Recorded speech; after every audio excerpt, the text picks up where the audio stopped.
तो functions chapter जो है ये बेसिकली डिपेंड करता है रिलेशन के ऊपर। तो सबसे पहले हम लोग थोड़ा सा एक ग्लिम्स लेंगे कि कैसे हम लोग फंक्शन के ऊपर रिलेशन को यूज करते हुए आते हैं।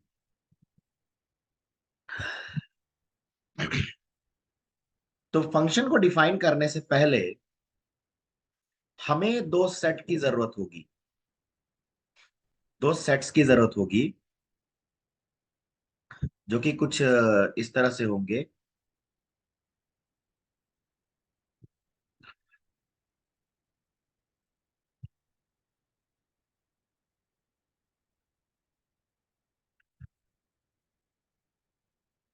मान लेते हैं इस सेट में जो एलिमेंट है वो ए है, बी है, सी, और इस सेट में एक्स है, वाई है, जेड है। तो जो फंक्शन को डिफाइन करने से पहले हम थोड़ा सा ये देखना होगा कि रिलेशन कैसा होता है। तो relation can be any type, हो सकता है ए जो है एक्स से रिलेटेड है और ए जो है जेड से भी रिलेटेड हो, बी जो है वाई से रिलेटेड है, सी जो है जेड से रिलेटेड है। तो ये कोई रिलेशन है, मान लेता हूं मैं कोई रिलेशन आर है, रिलेशन आर। तो इसके एलिमेंट्स दिखेंगे कैसे? इसके एलिमेंट दिखेंगे A comma X, A comma Z, B comma Y, C comma Z. तो ये रिलेशन बेसिकली इस तरह से होगा कि ये Cartesian product of the sets के ऊपर डिपेंड करता है। ठीक है। तो फंक्शन भी एक तरह का रिलेशन ही है, फंक्शन भी एक तरह का रिलेशन है, लेकिन वहां पे थोड़ा सा हम स्पेसिफिक कंडीशन डालना चालू कर देते हैं कि वो ऐसा कुछ रिलेशन होगा जहां पे यूनिकनेस आना चालू हो जाता है। तो बेसिकली हम लोग फंक्शन के ऊपर चलना चालू करते हैं कि मान लेते हैं मेरा एक सेट ए है और एक सेट बी है। तो मैं दो सेट लेता हूं, let A and B be two sets. A function from, a function कुछ नाम दे देता हूं, from set A to set B is a relation से एफ। तो इसका नाम, इसका रिलेशन का मैं कुछ नाम दे देता हूं एफ। तो फंक्शन,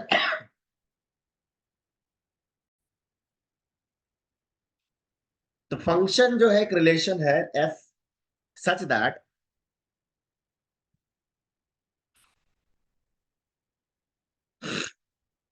कि every element of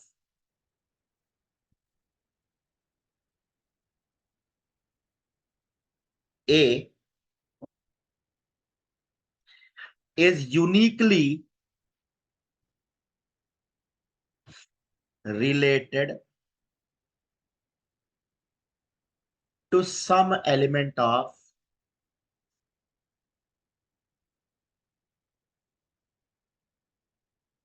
every elements of A is uniquely related to some element of B।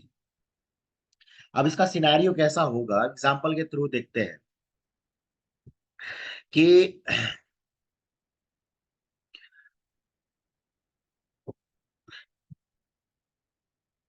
मेरा सेट एक ए है और एक सेट बी है। इसके अंदर मैं मान लेता हूं एक्स है, वाई है, जेड है, और इसके अंदर मान लेता हूं वन है, टू है और थ्री है। तो डेफिनेशन क्या कह रहा है कि दो सेट है, ऑफ कोर्स नॉन एम्प्टी लेना ही पड़ेगा। मैं नॉन एम्प्टी नहीं लिखा हूं, बट नॉन एम्प्टी लेना पड़ेगा। तो इसको फंक्शन बनने के लिए ये रिलेशन कुछ इस तरह से होना चाहिए कि यहां से जो भी रिलेशन बनना स्टार्ट हो, कहां से, ए से, वो इधर जब जाएगा बी की तरफ, वो यूनिक जाए। इसका मतलब है कि एक्स अगर एक बार किसी एलिमेंट से बी के रिलेट हो गया, तो एक्स दोबारा कहीं से भी रिलेट ना हो। एक्स का रिलेशन एक ही बार हो, वाई का रिलेशन एक ही बार हो, और जेड का रिलेशन एक ही बार हो। तो ऐसा कुछ अगर होता है, तो इस तरह से जो है हम कहते हैं कि वो फंक्शन है। हम कहते हैं कि वो रिलेशन फंक्शन है। आइए कुछ एग्जांपल देखते हैं, और देखने के बाद कोशिश करते हैं डेफिनेशन समझने के लिए। क्योंकि सबसे मेन जो कठिनाई होती है, सबसे मेन तकलीफ जो होता है, वो होता है डेफिनेशन समझना। फंक्शन का डेफिनेशन अगर समझ में आ गया, तो समझ लीजिए कि 40% काम यही हो गया। क्योंकि फंक्शन का डेफिनेशन ही समझना एक बहुत बड़ा टास्क है। तो जैसे अगर मैं सेट ए इस तरह से लूं, सेट ए और सेट बी,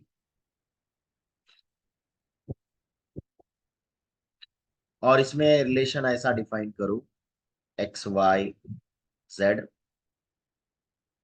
1 2 3। और रिलेशन में इस तरह से डिफाइन करूं कि एक्स जो है 1 से रिलेटेड है, वाई जो है जेड से रिलेटेड है, 2 से रिलेटेड है, और जेड जो है 3 से रिलेटेड है। तो ये सारे रिलेशन यूनिक हैं। एक्स का रिलेशन, मान लीजिए ये एफ है, एफ रिलेशन है।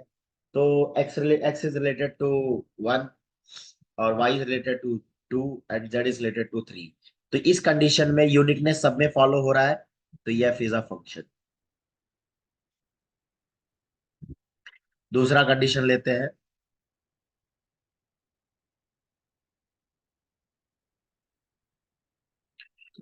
इसमें कहता हूं कि एक्स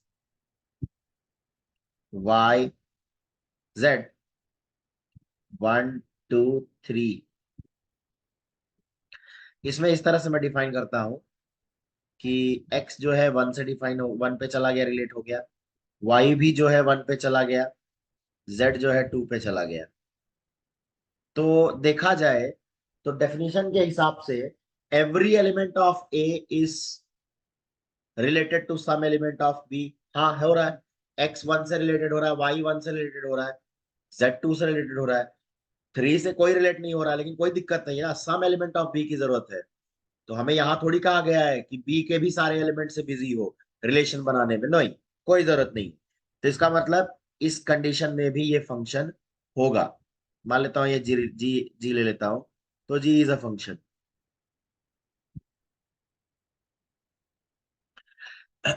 तीसरा एग्जांपल लेते हैं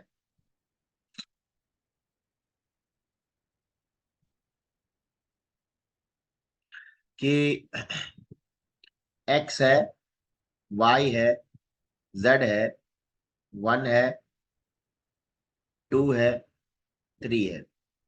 अब मैं यहाँ एक सिनारियो ये कर रहा हूँ कि एक्स 1 से रिलेटेड है, एक्स 3 से रिलेटेड है, वाई 2 से रिलेटेड है, जेड 1 से रिलेटेड है।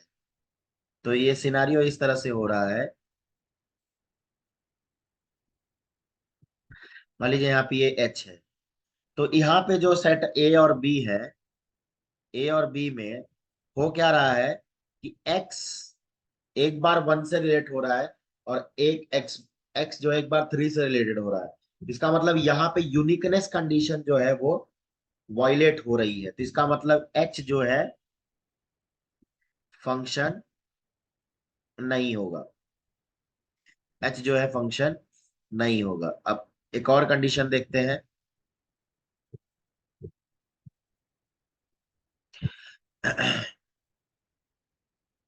एक्स वाई जेड 1, सॉरी, 1 को इस साइड लिख लेंगे,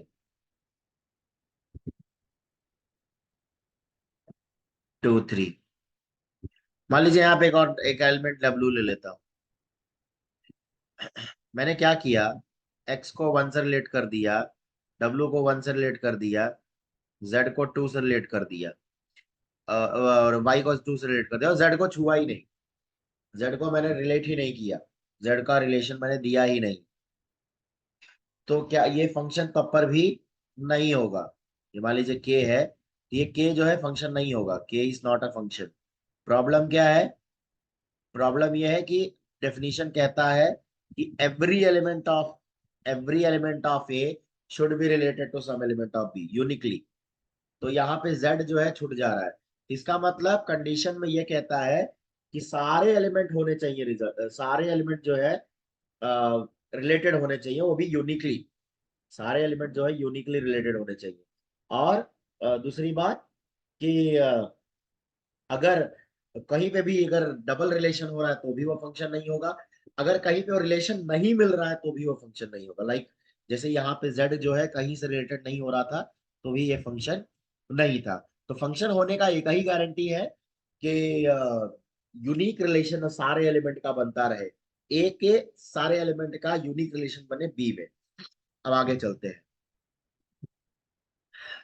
the function from a to b is denoted by f colon A arrow B.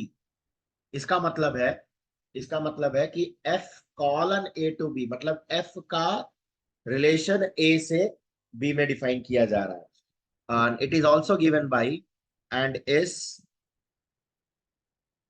Given by f of x equal to y for x belonging to a, for x belonging to a and y belonging to b। तो यहां पे जो है y जो है, y is called image of x। Image of x, y को हम लोग कहते हैं image of x, and x is called pre image of y।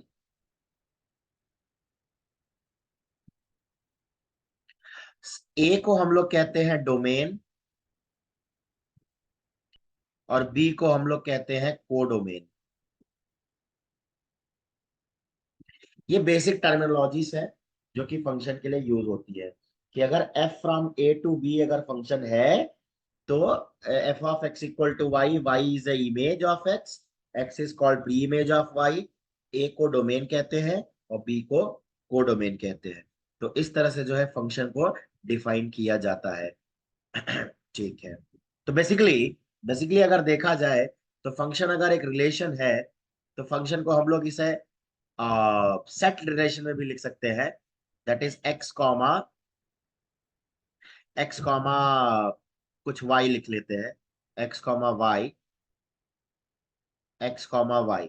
इसका मतलब है कि x का वैल्यू y है, x का वैल्यू y है, मतलब x का इमेज y। तो और f ऑफ x का मतलब होता है कि value of f function at x, value of function at x। तो फंक्शन को हम लोग इस तरह से भी डिफाइन कर सकते हैं। ठीक है। तो इस तरह से डोमेन और कोडोमेन हम लोग देखते हैं। इसके बाद जो आता है कि बेसिकली इमेज, इमेज का मतलब क्या है? इमेज का मतलब होता है कि जो डोमेन कोडोमेन के एलिमेंट होते हैं उन्हें हम कहते हैं image. The elements of the elements of codomain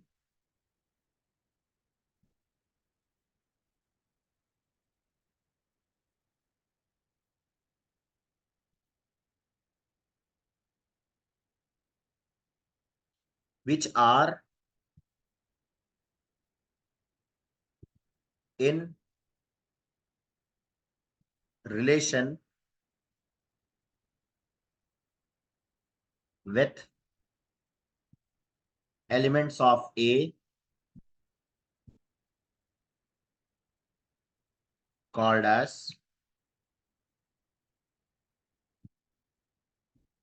images. अब जो ये सारे इमेजेस हैं, इनका अगर मैं सेट बना लूं, set of all images is called range. तो the set of all images is called range of F, is called range of F. That is, range F का definition होता है collection of all F of X where X belongs to A, such that X belongs to A. सारे F of X का अगर collection बना लूं तो उसको हम लोग कहते हैं रेंज. तो इस तरह से फंक्शन के बेसिक टर्मिनोलॉजीज में हमने domain, codomain, images, pre images और रेंज, इन सबको देखा है. हमें आगे ये भी जानना है कि कितने टाइप्स ऑफ फंक्शंस होते हैं और उनके क्या डोमेन होंगे, उनके क्या रेंज होंगी और उनकी क्या प्रॉपर्टीज होंगी. तो इसको हम लोग देखेंगे. और धीरे धीरे फंक्शन का चैप्टर जो है एक बहुत ही अच्छा चैप्टर है कि इससे पूरा कैलकुलस रिलेट हो जाता है. फंक्शन का चैप्टर जो है बेसिकली कैलकुलस को रिलेट करने के लिए बनाया गया है. एक तरह से देखा जाए तो सेट थियरी से कैलकुलस में जाने का एक ब्रिज है ये. सेट थियरी से कैलकुलस में जाने का एक ब्रिज है.